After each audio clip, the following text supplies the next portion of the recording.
BearVault just released their newest bear can, the BV One, and after more than 20 nights carrying it in the backcountry, I'm benching my old bear can, the BearVault 475. In this video, I'm going to talk about the pros and the cons of this can, whether or not you should be the person to buy it or not, and if it fits your style of hiking, because this type of bear can is not for everybody. Without further ado, I cut it to Ben in the backyard.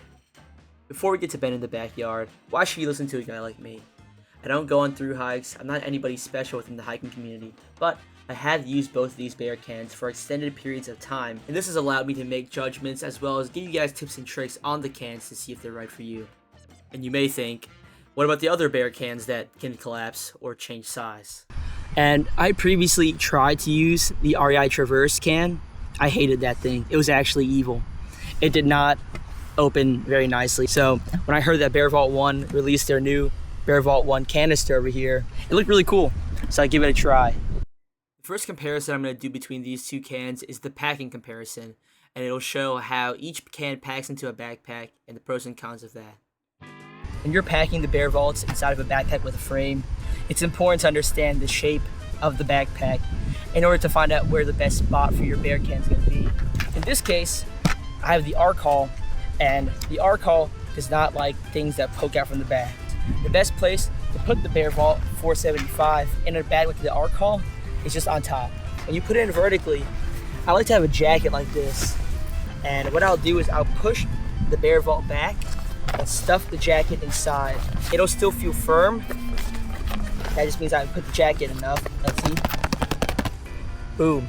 With the BearVault One of the pros is that there's a particular packing strategy that really is good. When you pack the BearVault One collapsed, you can avoid having the bear can poke at your back through the frame. All you have to do is pack it sideways, and you can put your food in a different bag. The next comparison I'll be making is how easy it is to open these two cans. While it might seem like the BearVault One is the easiest can to open, there are definitely nuanced situations where it's not. Here are two cons about the BearVault One. So number one, which is an overall con, this thing is so easy to close. Press the two buttons on the side like this, spin it a little bit, and then after that you don't have to press the buttons anymore. You can just let go, just like that. Opening it is absolutely horrible because you have to do this, press both buttons again, you spin it with the remainder of your fingers, and then now you have to just kind of, which isn't that bad, but when you're in inclement weather, or if it's raining, which I will now demonstrate with this spray bottle,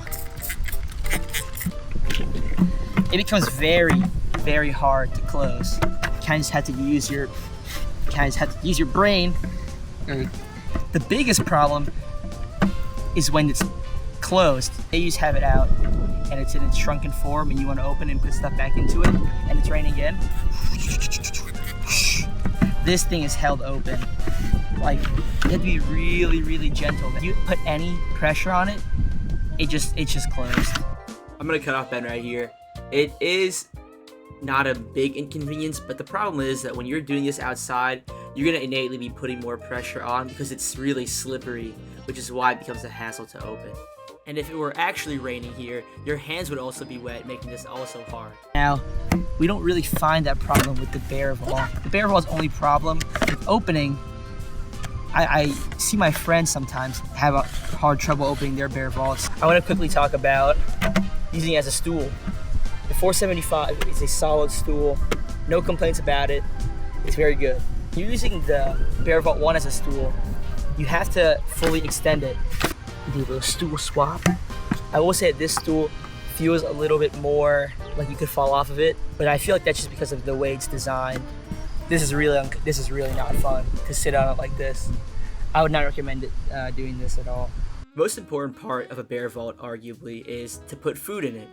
So now we're going to compare how well food packs into each BearVault.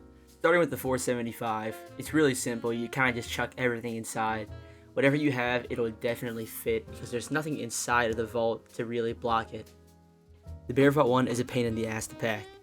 Because of that little plastic rim that's gray you see in the middle of the BearVault, things that should go inside soundly don't because they're blocked by the rim. Conversely, the other side has these little plastic grooves where the BearVault screws in, and anything that has a little corner small enough to fit in the groove will block you from opening it or closing it. Were you thinking about putting your spoon in the BearVault One? Forget it. Were you also thinking about putting your cook kit inside of it? Also forget it. Everything in the top is also loose.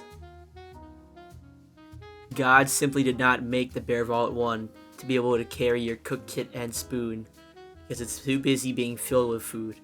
One pro with the BearVault One is that you can just collapse the whole can with food inside to compress it and save a lot of space. Overall, I think the BearVaults both are great, but it just boils down to one simple question. If you're a thru hiker, don't buy the BearVault One. And if you're not a thru hiker, I think the BearVault One's great. There are just too many mechanical points of failure in the BearVault One and kind of nasty things to fiddle with that you probably wouldn't want on your thru hike.